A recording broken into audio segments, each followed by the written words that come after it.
So first of all, I'd just like to say thank you for inviting me to speak today at the webinar. My name is Sarah Baker. I'm the Professional Lead for Nutrition and Dietetics at York Teaching Hospitals NHS Foundation Trust. So I was asked to speak today about the dietetic management during the COVID-19 pandemic, and specifically what we did differently as a trust. So hopefully I'll give you an overview of the types of things that we've implemented and things that are still ongoing. So just to give a bit of background really, who we are.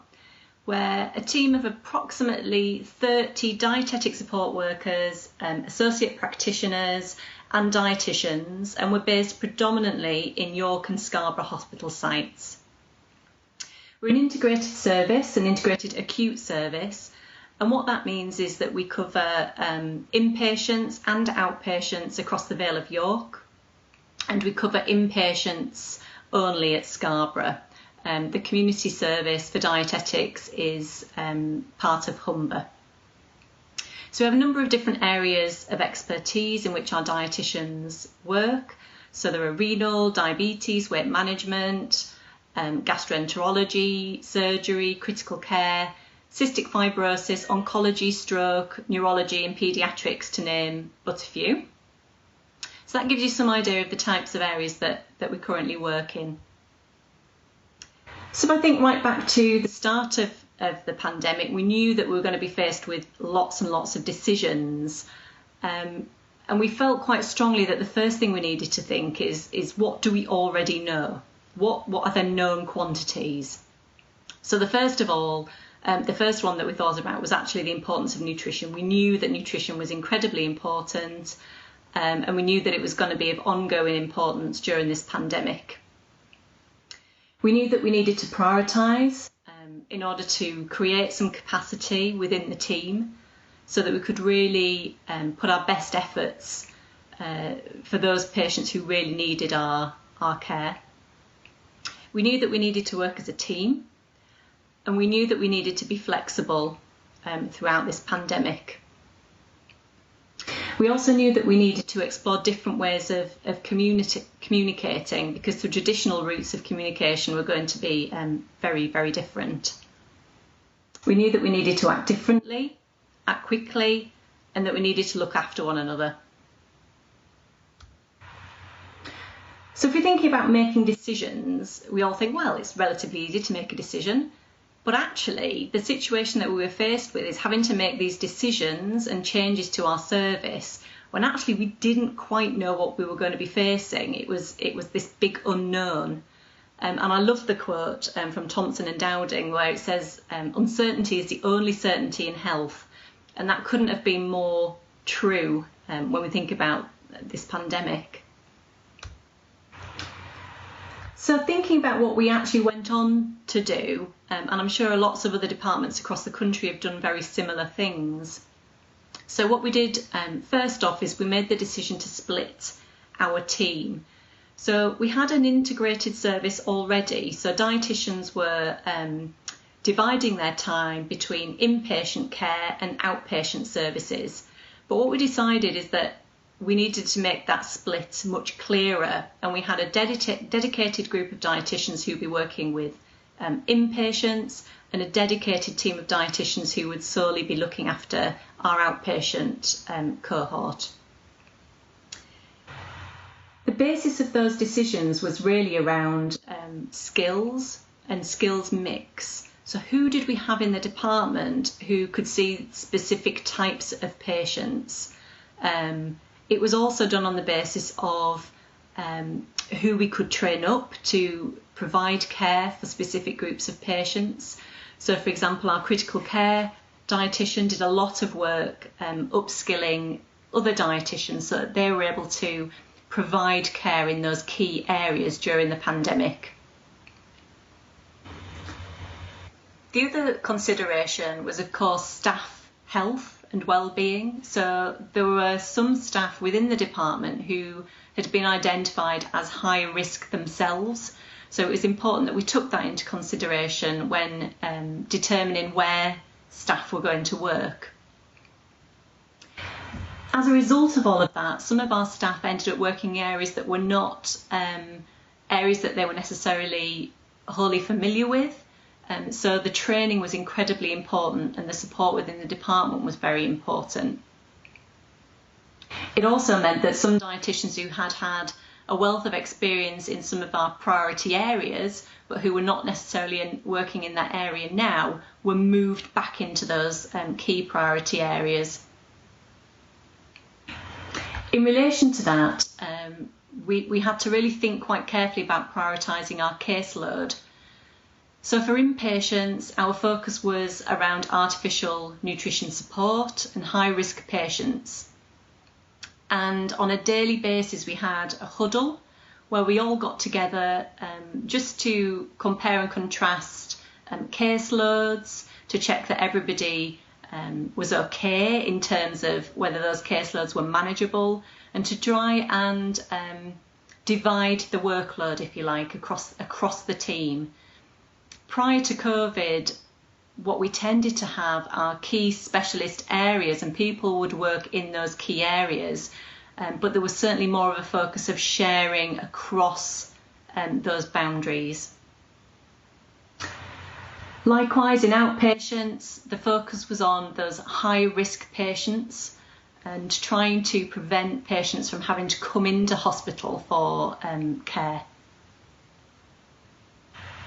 The other thing that was really important was putting in place some nutrition support mechanisms and protocols in support of the work that we were trying to do, because we recognised that we didn't have enough resource to be able to be accessible at all times for ward staff in particular.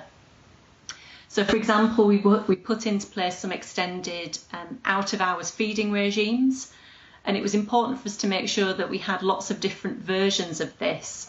So we had pump feeding regimes, we had bolus feeding regimes, and we had gravity feeding regimes. And that was particularly important because throughout the pandemic, there were some shortages in terms of pumps and ancillaries. So we had to adapt to that and make sure that staff who would be delivering feed were able to access information on how to do that safely.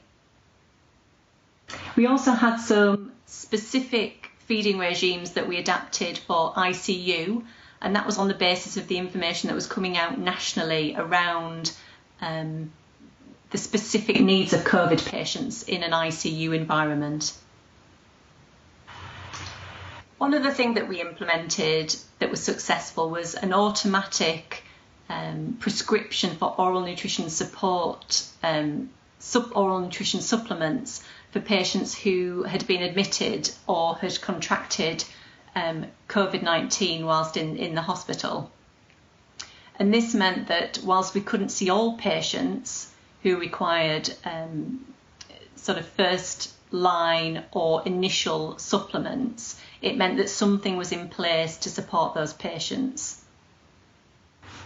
On the back of this, we also made sure that we had follow-up advice and signposting post-discharge for any patients who left the hospital following an admission for COVID-19, because we did recognise that a lot of these patients had ongoing nutritional needs that we weren't necessarily going to be able to see in our outpatient clinics purely because of capacity.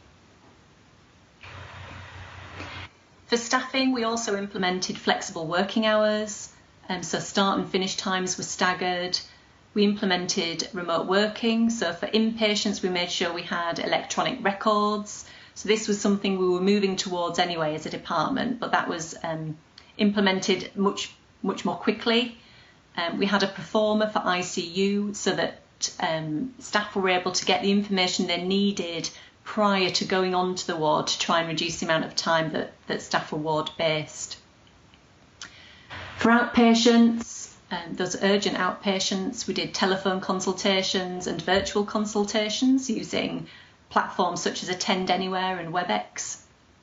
And likewise for our meetings, we used WebEx and Microsoft Teams, so that we were able to keep in touch with one another, albeit virtually and remotely.